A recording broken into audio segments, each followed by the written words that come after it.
متاسفانه بعضی صوفیا و بعضی جاهلا فرضیت حج دیگه سپردن، سر گپای خراب میزنن. حتی میگن که حج با یک تا میگه حج با بالای ما فرض شده، حج برم ثواب داره، یا این پیسه ما به فقرا بتم. این میگه نه، پیسه تا به فقیرا بده بسیار ثوابش بالاست. و حج نرم، نه، پیسه حج به فقیر تقسیم میکنه به مسکین. فرضیت از گردن ساقط. کسی اگر از فرضیتش انکار میکنه مرتد از اسلام کافر میشود. از هزاران کعبه یک دل بهتر است. دلگذرگاه جلیل اکبر است. کعبه بنیاد خلیل آذر است. دوستای خدا هم یک مقاله دارن میگن می بخور مصحف بسوز و آتش اندر کعبه زن، ساکنی بتخانه باش و مردم آزاری مکن. 100 مسجد و 100 مدرسه آباد کنی، 100 بنده به زر خریده آزاد کنی، 100 روز روزه گیری و شب به نماز، زان به نبود که یک دل شاد کنی. یک دل شاد کردن خیلی ثوابی بزرگ داره. عزیزای خدا میگن دل به دست آر که حج اکبر است، از هزاران کعبه یک دل بهتر است. کعبه بنیادی خلیل آذر است، دل نظرگاهی جلیل اکبر است. یعنی دل شاد کردن، یک انسان خرسند کردن خیلی ثواب بزرگ داره. حتی میگن که حج با یک تا میگه حج با بالای ما فرض شده، حج برم ثواب داره، یا این پیسه ما به فقرا بتم. این میگه نه، پیسه تا به فقیرا بده بسیار ثوابش بالاست.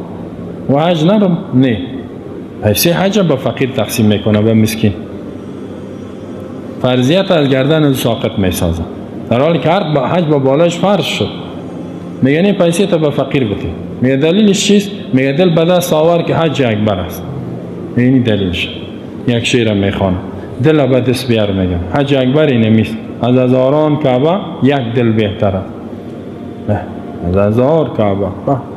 وقتی که یک آدم بفهمه از هزار کعبه یک دل بهتر است، خب چرا حج بیت الله برو؟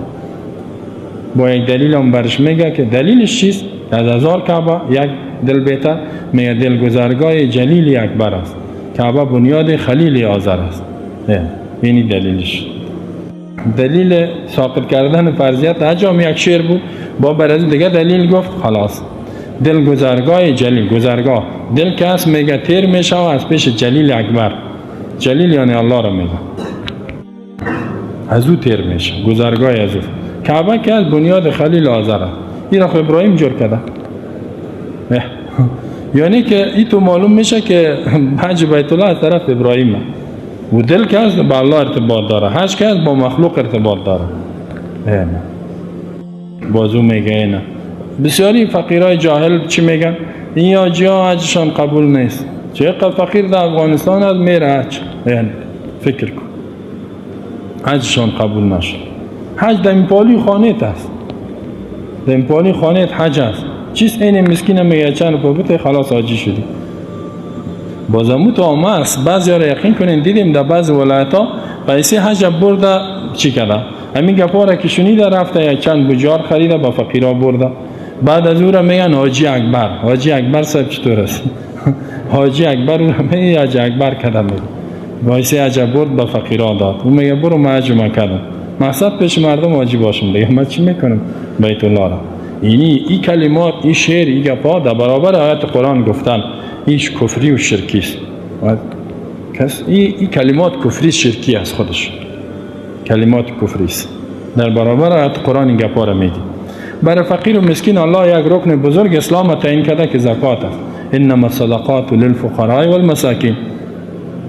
صدقات، زکات برای فقیر و مسکین است. حج خود جداست، حج برو جدا و زکات در این وقت زکات میته.